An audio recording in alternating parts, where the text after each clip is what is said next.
2024. It is 8:31 a.m. All three members are present, and we will go to public comment first.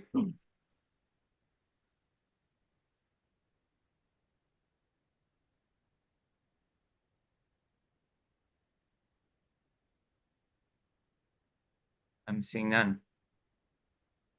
So we'll keep going. We will skip item 3 until the moderator joins us and go to item 4, which is administrative business. First is approval of meeting minutes from November 19th, 2024. Were there any questions or comments on these? Seeing none, I'll move that we accept them as presented. Is there a second? Second. Any further discussion? Roll call vote. Dorian? Aye. John? Aye. And I am aye as well. Next is employee transition report. Vanessa? So just wanted to report that we have recruited and appointed a new Youth and Family Service Program Coordinator. Her name is Emily Brideau, and she'll start on January 6th. And she takes the place of Shannon Kinnaman, who had been with the department for about 6 or 7 years. Great. Welcome. Thank you. And there is Paul. So I'm going to pause, let him get on audio.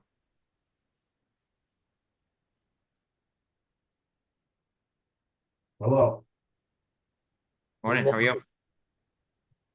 Good morning, folks. Good? Is it just me or does he seem very far away? For me? Yeah, your audio. I just want to make sure. Is that me or everyone else can hear him well? It's a little distant. Can you sit a little closer, Paul? I don't know if that's what it is, because That's better. Is that better? That's better. All right. This. That was a lot better. Yeah, because my machine is behind me. That's Yeah. why I'm sitting, I sort of sit back because that's where all the. I'll just talk loud. All right. No problem. Well, welcome. Thank you for joining us. It's always nice to have you with us, especially when we're talking about particularly important topics in terms of what our composition looks like. Obviously, you are our appointing authority. And what I thought I would do for purposes of today is really just frame it in the current. And then we can talk about the future, once we get through the current. But as you're aware, we've had one opening for quite a while. And we unfortunately now have a second opening with Michelle's resignation about a month ago. And I know you and I have had a chance to talk, but obviously it's important for the board to hear it directly from you and have a discussion like this in public. Is, much like many other boards and committees in this town, I think we are struggling to hit a quorum, right? It takes Dorian, John, and myself to get here for us to even have a meeting. And, that in and of itself is a challenge. And then we obviously have avenues we can pursue through amendments to the bylaw at town meeting to adjust our quorum requirements. But, certainly our views are important, but you are the appointing authority. So I think it's important for you to weigh in on whether you would even support or how you would approach a quorum, a potential change for the number of members to meet quorum here, and or any recruitment efforts that you have ongoing. And I would also pause, because I know there was a little bit of a homework assignment to understand whether the personnel board has always been 5 members. So I don't know, Vanessa, if you were able to figure that out through any research before we let Paul weigh in with just kind of his thoughts and commentary. Sure. I've gone back, several decades looking in the annual town reports and so forth, and haven't seen anything on any smaller size board. So I first of all, Jason, thanks for inviting me. And let me start by saying everybody on this call looks fabulous. Like, people have their hair done, they look good, they've got good color. I mean, I don't even, I'm like ashamed that I'm like in the winter mode here. And you guys all look great. So, good on you for that. Okay, so now getting back to, uh, personnel board, the number and what I'm curious about also, and I don't know if anybody knows anything about this or we could find it out. But what was, I think it's important, in my mind, it's important to understand at least a little bit, if we can, about what precipitated its existence in the first place. Like, when was it formed? Why? Who did it? Right? Was it created by town meeting? Was it created by, well, it had to be created by town meeting because it's, personnel bylaws and bylaw. But how long ago was that, right? And again, and is a personnel board a prescribed body in every, in every town in Massachusetts? Is it just something that some towns have and others don't? I mean, I should know the answer to these things, but honestly, it's never come up. And I wondered what the answer is to those questions and, relatedly, whether it's even something we have the ability to figure out. Because to me, when you talk about changing a political body, the original reasons it exists are relevant to considering that. Do those reasons still exist today?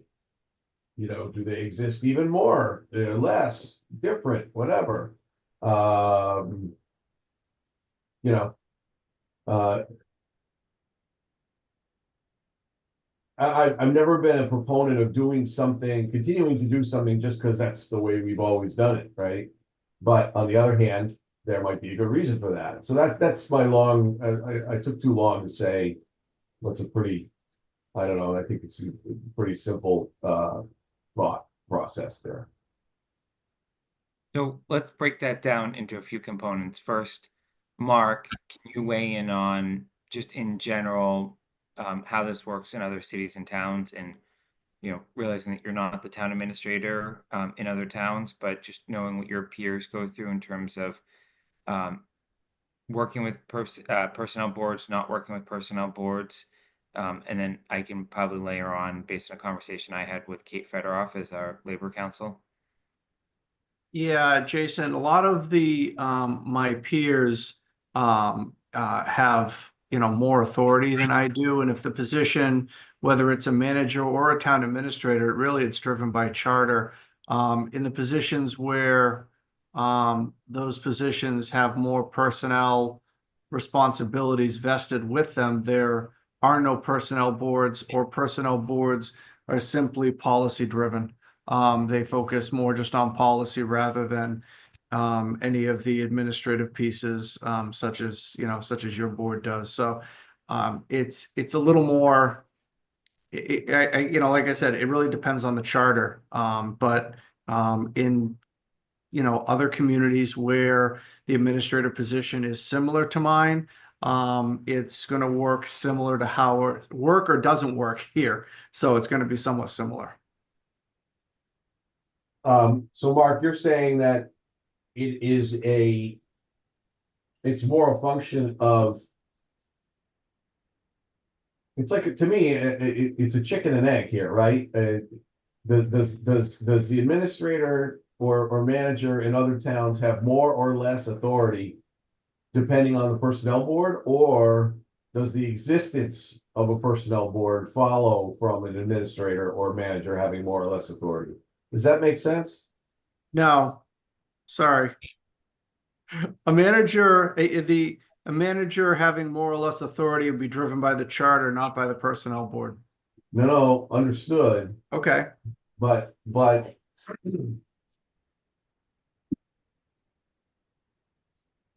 so do you think that the charter was like, ground zero of this question of authority? And then both the power of the manager slash administrator and or personnel board flowed from the charter. Yeah, I think that's accurate. I mean, look, every community does a little bit different too. It's Right. not that you get a charter, you automatically do this. It depends on, Right. how a community wants to structure something. Okay, but we've had when did we first get a personnel board versus when did we first get a town administrator? I actually wrote to Amy to look at that date. I couldn't figure it out through my other records. We have asked the clerk's office to check on the original creation date. I also wanted to note that the role of the personnel board is defined in Mass General Law in chapter 41, section 108C. So it doesn't talk about the number or people or to that detail. So that might have been defined in our first bylaw, but it's governed by a general law. Does 108C require a personnel board? I'll go back and review that. But that's all right, I can do it. And look, guys, I'm not trying to be a pain in the ass for the sake of it.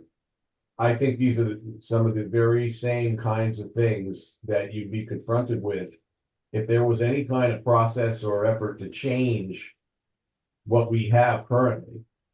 Whether that would be, in front of town meeting or the select board or whatever it might be.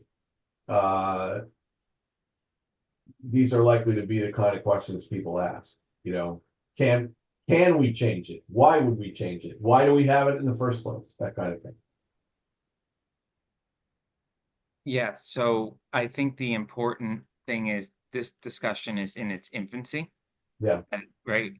And this would be something that, I would not rush discussion on, but I think there are two fairly important things that we do need to resolve before the April annual. One, how confident are you in your recruitment abilities to find people that would be creative and balancing to the current composition of the personnel board, that we may actually be able to fill these seats? Like, we obviously don't have visibility to the conversations that you have. I think that's question one. And question two, if your answer to that is it's been a struggle, I think the question I would then have is, do you as moderator have a strong view on us proposing, at least for next year, right? And this can be changed anytime you have a town meeting and someone puts a bylaw in front of everyone, changing the quorum to 3 as opposed to 5 until we can get into a better recruitment plan and have a more comprehensive discussion that will involve select board and others about what personnel can and should be as we go into the future.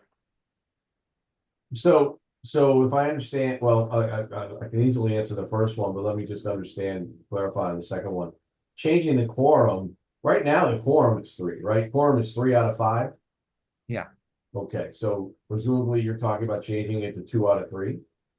Well, we'd be changing the membership to 3. So you'd have 3 spots to appoint. And I'm obviously not advocating to go up, and going to 4 does nothing from a quorum perspective. So then your quorum is 2. correct. So, all right. So to answer your first question, struggle is probably a fair word, right? As a lot of you know on this call, my philosophy as the moderator in terms of who I appoint to this board or to the advisory committee is to be, to the extent I can, and it used to be easier, to appoint folks that are both accretive, balanced, willing to work, and collaborative with the current board, so that to use a euphemism, I'm not throwing just any warm body at an empty seat.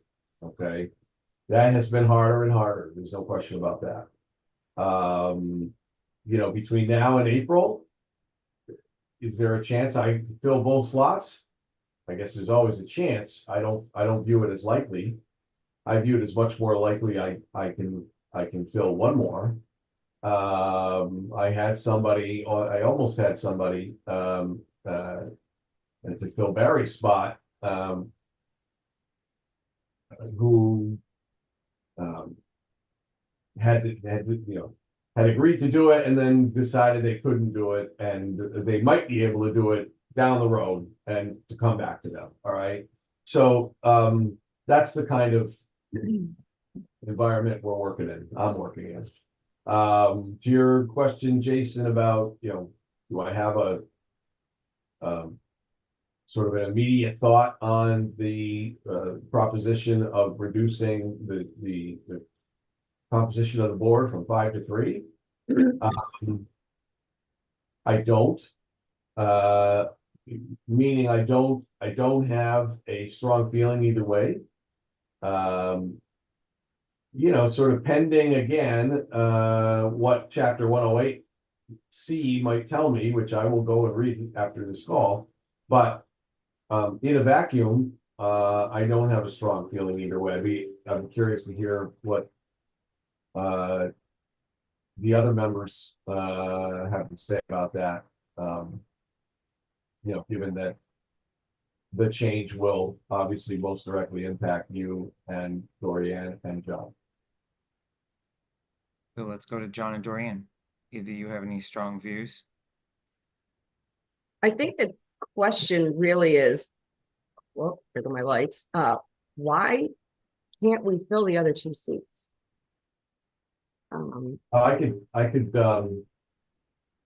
I should have said this already, just now. We have an overall, Southborough, the town of Southborough, and I think Massachusetts communities in general have a sort of a dramatic difference in community in the interest in community service across the board than there was, say, even 10, 15, 20 years ago. And in particular of a dramatic decrease in the sort of person that I was just described. Somebody who actually has some ability to work within the realm of the board that we'd be asking, whether it's personnel or whether it's finance or whether it's obviously the open space or whether it's community housing or all the other boards and committees we have in town, right? So when you ask Dorian, why can't we fill? I think that the candidate pool has dramatically shrunk. In some cases to where it's hard to see that there is one, to be honest with you. And again, I'm talking about people that, could actually make the board, this board, any board, incrementally better for joining than just neutral or worse. I've lived in town for 30 years and I've never seen such a lack of volunteerism. Oh, the number of openings on boards, people not wanting to work. And there has to be another reason. I can't imagine that people who live in a community like this, that we have a very tight-knit community. There's another factor at play here. There has to be. I can't believe that people don't want to volunteer to help their town. I've never seen it in 30 years. So yeah, listen, I didn't want to suggest there wasn't. I was just saying, I think you're right about that. But I don't know the answer to that. That's the point. Okay. The sort of it's like a graph that goes like this, just each day, each week, each month, each year, the community-minded people become harder and harder to identify. Well, I'd like to see us stay at 5. If any one of us gets sick or any one of us is not able to make it, I mean, obviously I'm in Disney World right now. I have no problem making a meeting, but if we drop to just 3 and there's just the 3 of us, if one of us doesn't make it and we're struggling so much with a pool, personnel board won't be able to meet, which now that means the employees aren't represented.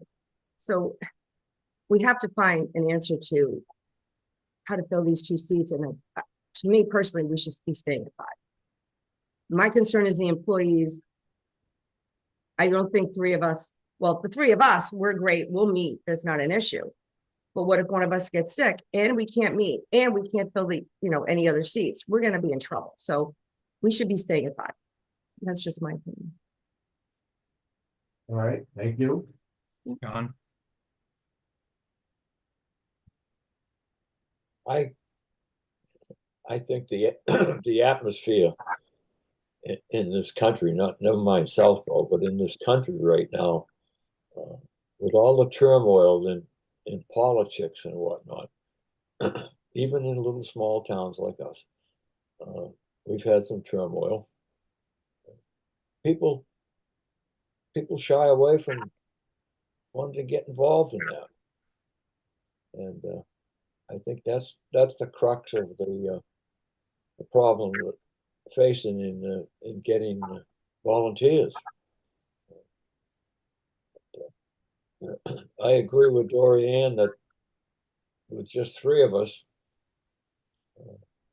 one can't make it.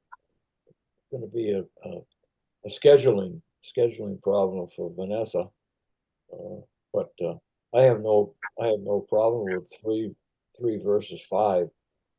But it could, with just 3, it can present a real scheduling problem, and it's been a scheduling problem right along. Have to ask who can make it and who can't make it, and I think the Zoom has been a good answer, because wherever we are, we seem to be able to get on Zoom. Yeah, can you imagine that the whole the volunteerism problem we just were talking about? Can you imagine that without Zoom? There wouldn't be any. We probably wouldn't be here in this meeting right now, to be No. completely honest. And I So- don't like Zoom.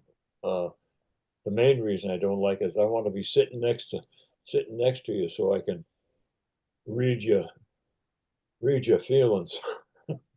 No, I think you're onto something there, and that's not the topic of the conversation right now, but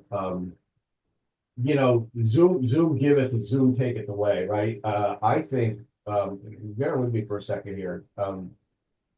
The ability to meet remotely has become the norm, even when people theoretically could meet.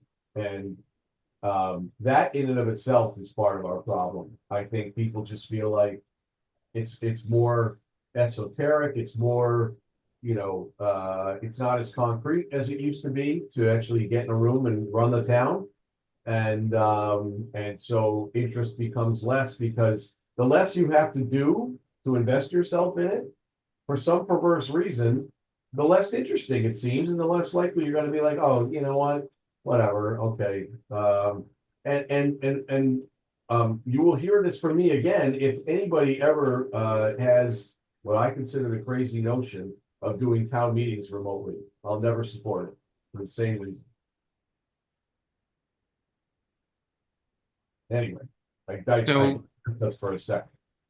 So for purposes of moving this discussion along, we're not voting on anything today. We're not even bringing a proposal forward. What I wanted to do is make sure that we understood what role Paul wants to play or not play, because I realize he has a delicate balance between being our appointing authority, and then obviously he oversees town meeting and has a lot of views, sometimes even that we don't see of the people he's interviewing. So I think our general message, if I could summarize it, is we'd strongly support if you can find a way to round us out to 5.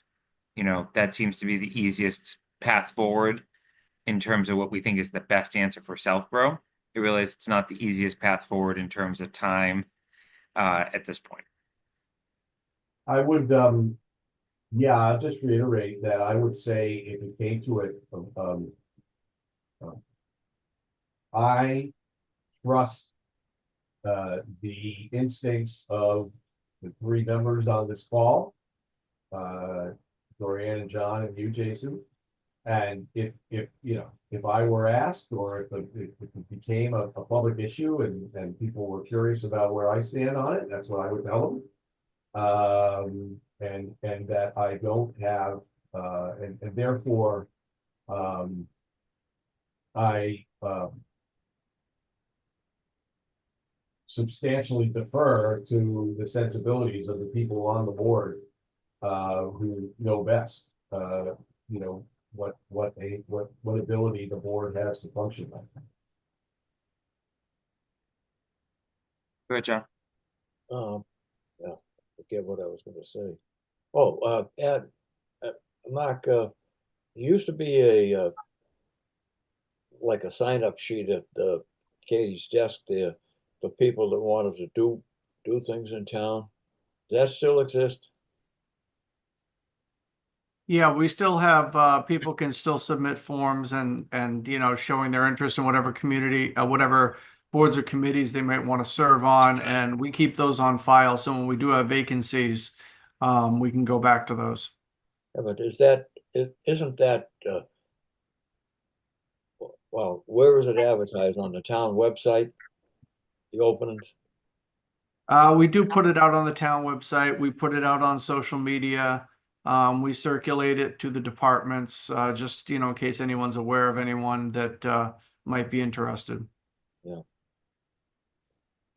Yeah, nobody, The last thing I'd say to the three folks on the board is that my philosophy of trying to find people that add to the board and are good to work with and willing to serve and et cetera, et cetera, et cetera, et cetera, is out of deference and regard for the three of you and all the people who came before you. So, you know, I'm not going to ask for an answer to this question, but I think ultimately it comes down to what's more important, right? And it's all important, but is it more important to have five? You know, is five of anybody better than three really good people, right? And that's a hard question to answer. I'm not asking anybody to answer it on this call, but that's sort of what I struggle with these days. Anyway, I think, the towns and whatnot, I remember back in my day when the board of selectmen used to be three. And they went to five. I know as a department head working, I found it a lot easier and a lot better to work with three rather than five. But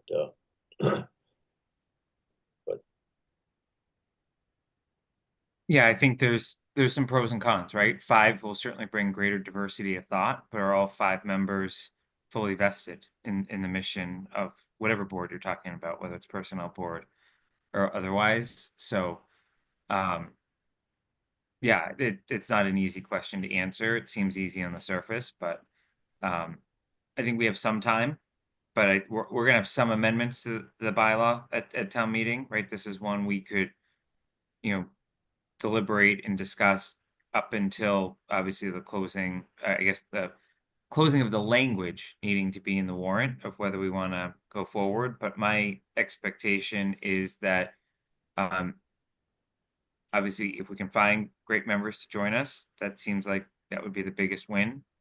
And if we can't and we continue to struggle and we start to have issues even holding meetings, then I think we need to continue to re-engage in this. That would be what how I would close out the short term, unless anyone disagrees with that. Then I want to make a longer term comment for discussion.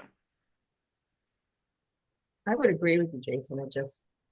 My concern is if any of us get sick or we can't make a meeting, there is no meeting and that's going to affect our employees. So what is the best answer to protecting our employees? And how do we manage that? Right. Well, And I don't know what to do. yeah, in that isolated example, right, having a lower quorum threshold would allow a meeting to continue, right, and without that one member. But again, then you have essentially two people making decisions on very important topics, which, you know, has severe limitations you know, at certain times, especially if there's differing opinions of how to approach something. So I think we need to be delicate with this, and we need to just continue to discuss it. Again, another theoretical question, don't you have to answer it right this second. Are there substantive committees, boards and committees in town today that are just three? I'm not even, off the top of my head, I can't think of one. No, there's a lot of fives.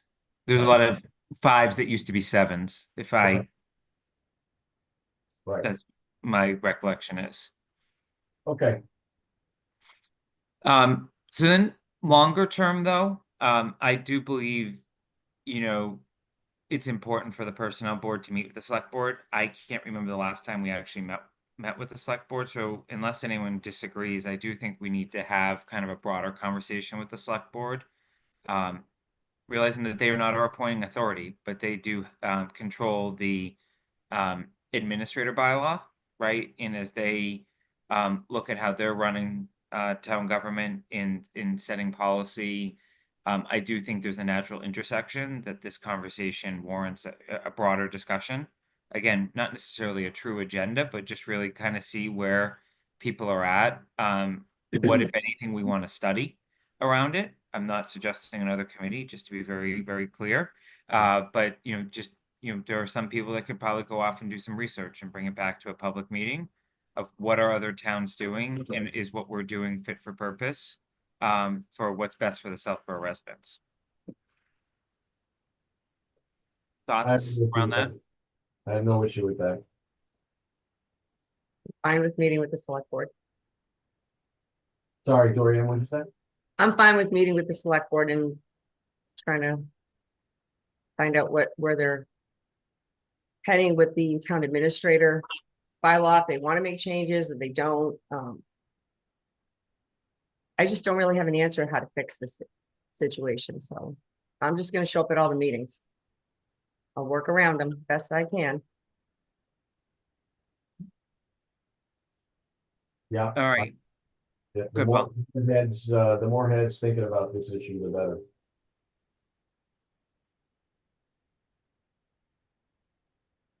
Anything else on this topic for today?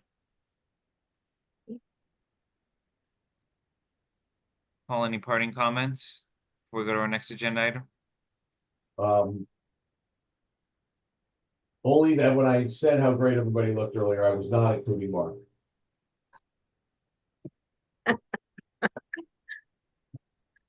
Poor No, Mark. that's good, guys. I appreciate your having me around.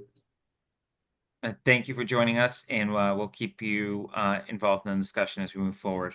Yes, please. And I will follow up with my candidate. Yeah. All right. Happy Thank you. holidays, Paul. Thanks, guys. Bye. All right, next agenda item 4A, discussion of existing employee salary structure, review future action items. So I believe this was Mark and Vanessa to start, and then the board to weigh in. Sure.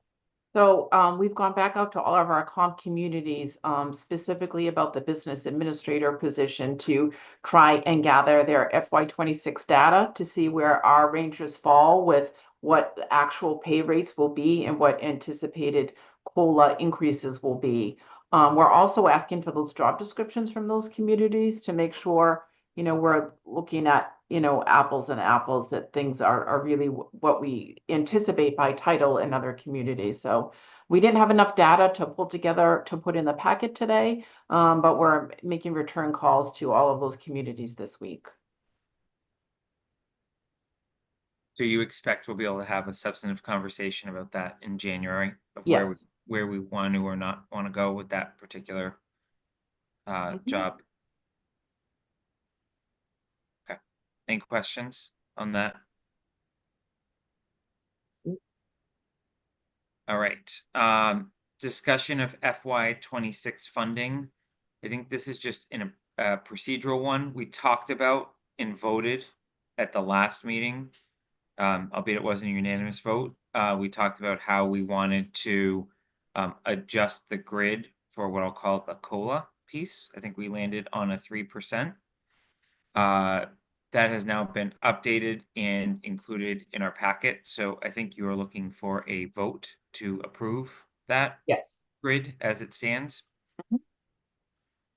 Before we do a vote on that, was there any feedback from the departments when Brian or Mark, I forget whether Brian or Mark distributed the grid, just general feedback from anyone? Not to me personally. I'll leave that to Mark and Brian if they have any comment. I don't recall any specific comments on that, no. Okay.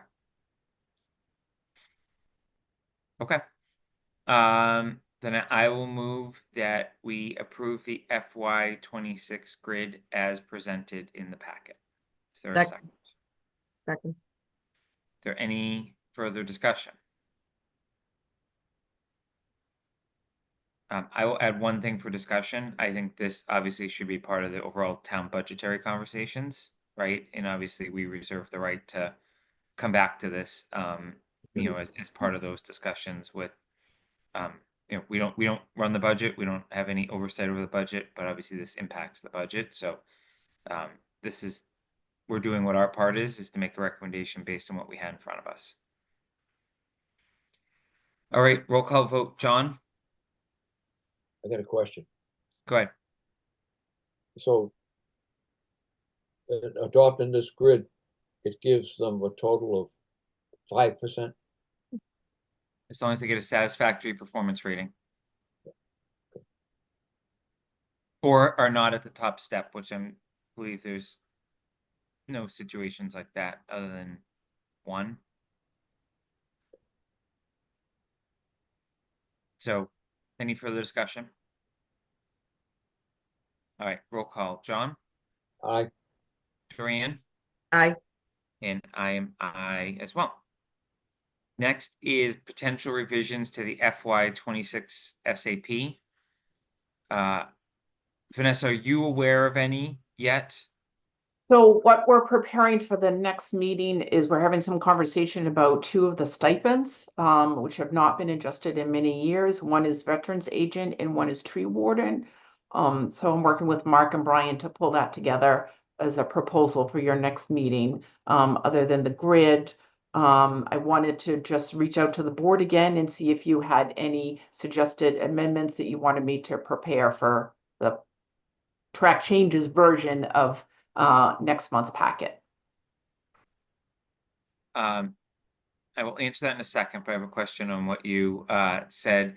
The tree warden, is that a union or a non-union employee? I realize it could be either, but currently is it Sure. held Currently, by- it is Chris Leroy in the DPW, so a union position.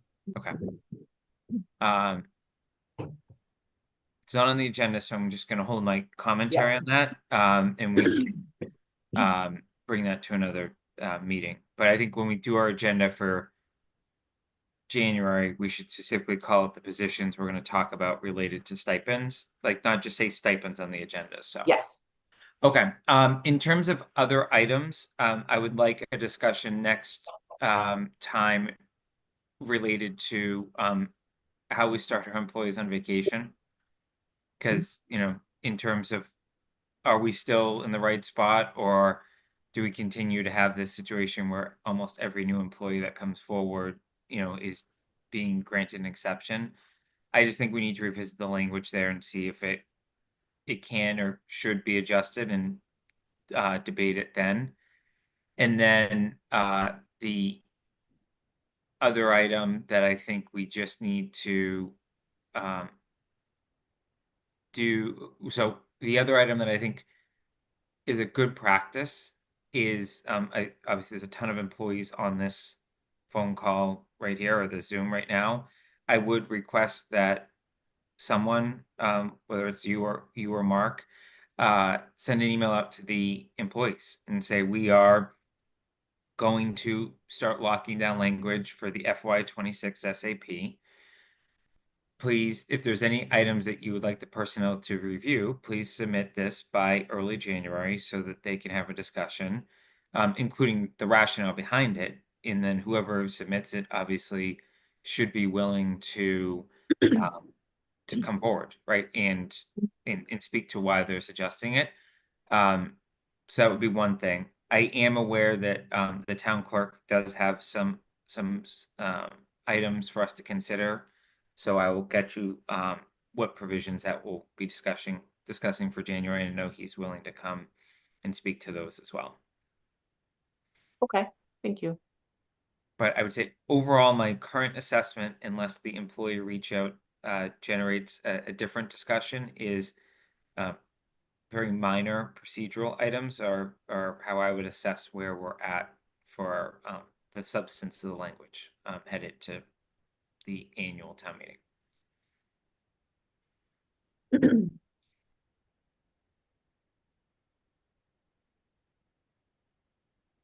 Okay.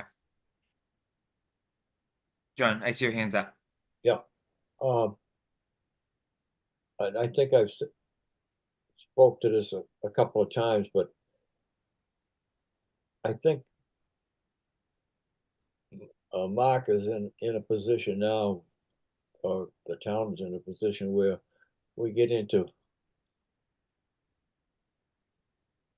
well, he should be getting into a position where he has some stance in a bidding war of new employees who are coming in at a higher rate than what the old guy went out at. And I was looking at the bylaw, the Mark's bylaw, and do you even want to be able to bid, or you know, it's just getting like the Major League Baseball, for crying out loud. You get a candidate coming in, and one town will give them 10,000 and the other will only give them 9, and you know, isn't there, what step could we take, Mark, if you know, everybody else wants to do it, to put you in a position that you can negotiate a little? So we can't talk, it's not specifically on the agenda. So Mark, I'm not gonna let you answer that. But what we will do is we can add that as, you know, potential language for how do we address that. But I will say, this goes back to my comment I previously made, is this is a broader conversation than I think just the personnel board can have. And I think this is part of that select board discussion that I'm proposing as well, because it goes part and parcel with one thing we control and one thing we don't control. But it's a very good comment, John. I just can't allow back and forth on it today. All right. Are there any other items that personnel board members would like to see a discussion of for potential action on the FY26 SAP?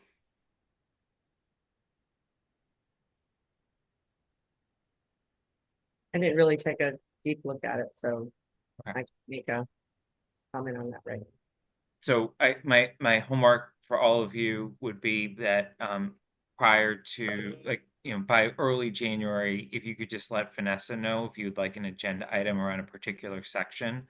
That way we call out the sections that we're planning to discuss on our agenda at our January meeting. Homework written. All right. Anything else on that topic? Nope. All right. Is there any other business for today from members of the board?